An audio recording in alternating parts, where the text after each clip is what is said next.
Արարատը, մայրաքաղաքն ու ամբողջ Հայաստանը ծածկվել են փոշու ամպով։ Առողջապահության համաշխարհային կազմակերպությունը օդի աղտոտվածությունը համարում է անտեսանելի կիլլեր։ Այսինքն մենք նրան չենք տեսնում, բայց նա ուղղակի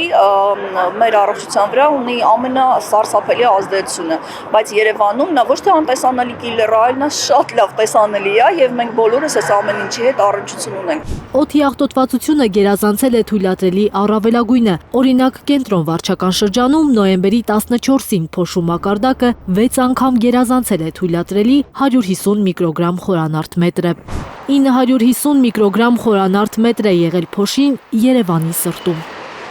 Օդի աղտոտվածության ցուցանիշից մտահոգված քաղաքապետը պատճառները այրվող տերևների կույտի մեջ է փնտրում։ Ավելին, ըստ նրա, բակերում այրվող տերևներն ավելի շատ են աղտոտում Երևանը, քան շինարարությունը։ Ես ձեզ վստահեցնում եմ, այդ միած շենքի կառուցումը եւ իր ամբողջ ստեղծած փոշին, այդ ընդամենը մի բակի, այտենց միած լավ կույտի տերևների այրումը, որ շատ ավելի թունավոր է եւ վտանգավոր։ Անհեթեթ բացատրությունների շարքին է դասում Ավինյանի ասածը Երևանի ավականու անդամ Քրիստինա Վարդանյանը։ Այդ պատճառով է քաղաքային իշխանությունը հատում ծառերը, չկա ծառ, չկան տերևներ։ Վարդանյանի խոսքով քաղաքապետարանը ոչինչ չի ձեռնարկում քաղաքը փոշուց թափ տալու համար։ Սրանք բոլորը անհեթեթ բացատրություններ են, սա դպրոցականների մակարդակի ինչ-որ մի բան է եւ առանց հասկանալու եւ ընկալելու, որ այս ամենի վտանգը 1.200.000 մարդ է, որոնք որ այս ամենի գերի ընկած վիճակում վճարում են իրենց առողջությամբ։ Փոշոտ մայրաքաղաքի հիմնական պատճառը չդադարող շինարարությունն է,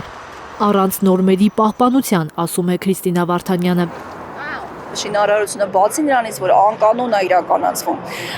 ոչ մի տեղ, ոչ մի հիգիենիկ ստանդարտ չի պահպանվում, բաց ձևով։ Ինչ է նշանակում շինարարությունը այստեղ մեղավոր չի։ Տանը մակերեսը մաքրեք, տեսեք ինչպեսի